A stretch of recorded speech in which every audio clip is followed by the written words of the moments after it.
This weekend, Hitman's Wife's Bodyguard debuts in theaters. So let's talk about it.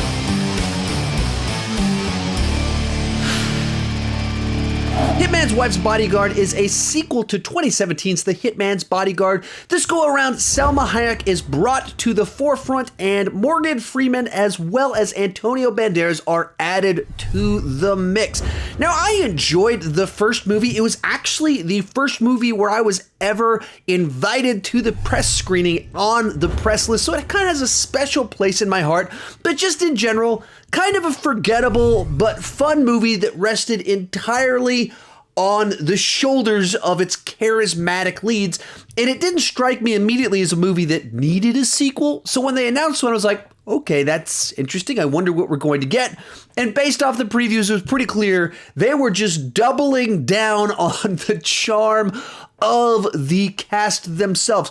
With that said, what did I think about it? I'll let you know in just a second. Before that, go ahead and join me down below in the comment section. What did you think about Hitman's Wife's Bodyguard? I'd love to hear your thoughts on it. Every time I have to say the title of this movie, I have to pause for a second because it's such a clunky, awkward title. But did you love it? Did you hate it? Did it live up to the original? Was it just as dumb as you wanted, or was it way too dumb?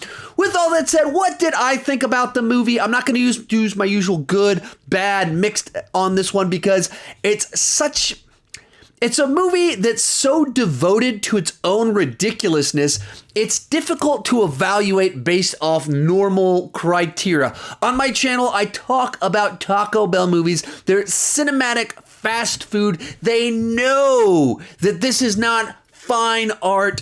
They know that this is not trying to elevate cinema. It's just trying to entertain the audience, and it doesn't care that it's stupid.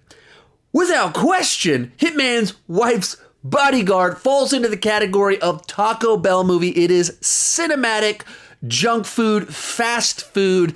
In the terms of cooking, it is a cooking with butter, sugar, and grease. If you want your food to taste good and you're not a great chef, just use a lot of sugar, a lot of butter, and a lot of grease.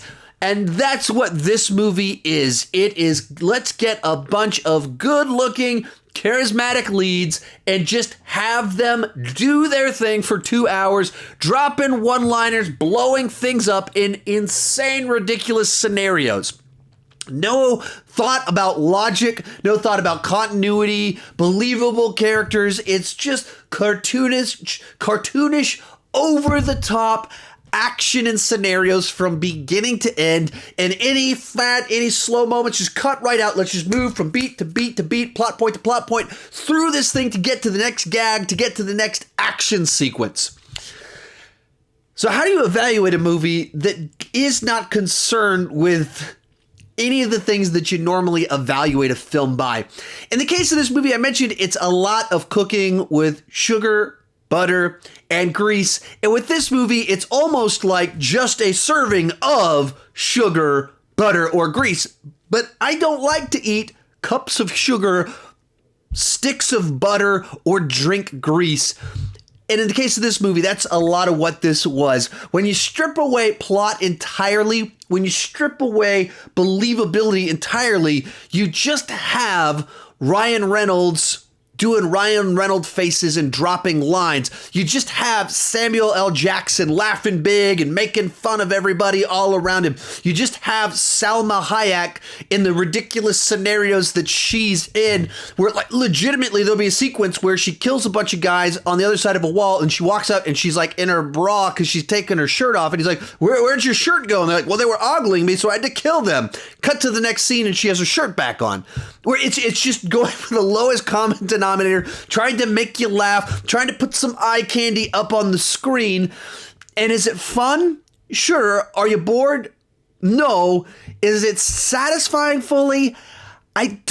I didn't find this one fully satisfying. It was a little bit too hollow for my taste. As someone that likes dumb action movies, as someone that likes Taco Bell movies, as someone that likes cinematic junk food, if I have to choose between watching Godzilla vs. Kong and its stupid version of Taco Bell entertainment or Hitman's Wife's Bodyguard, I had a lot more fun with Godzilla vs. Kong, and it was just more distinctive as opposed to this one, where it just felt too much like they weren't trying to do anything clever with the scenario, with the characters.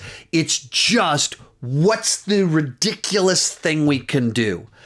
And so then you have Ryan Reynolds' character having dreams about the Bodyguard award show where bodyguards win awards, which just seems like a goofy, ridiculous scenario. And he has daddy issues, and he's going to a therapist who tells him he has to take a break from bodyguarding. It's like just so ridiculous and corny, and that's supposed to be the joke, and too much of it didn't land for me. Granted, a lot of it did. Did I smile a lot? Did I have a grin on my face? Did I laugh at some jokes? Yeah. And did it follow that up immediately with something where I was like, that didn't fully work? I did a lot of that too.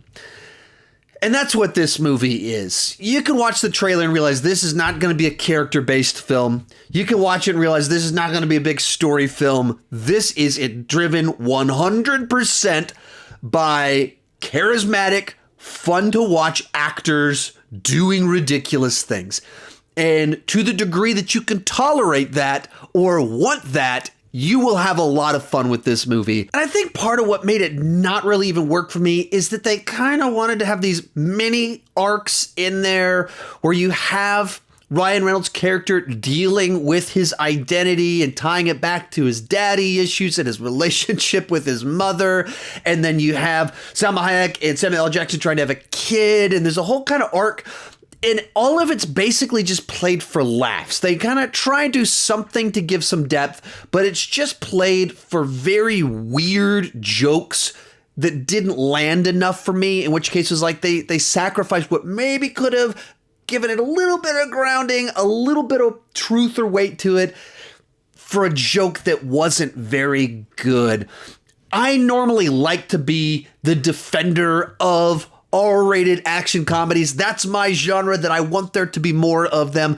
So I wanted to like this one a lot more than I did. Wasn't bored by it.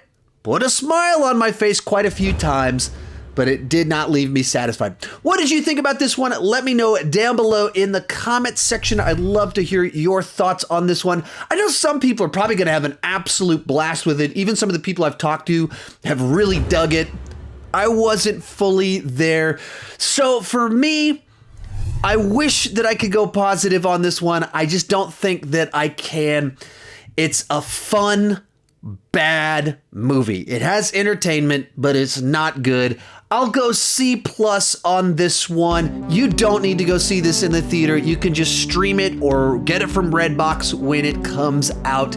If you're into this kind of thing, no reason to spend $15 to check this one out at the theater. Thank you so much for watching. If you want another video, check out that one right over there. And keep talking movies too much.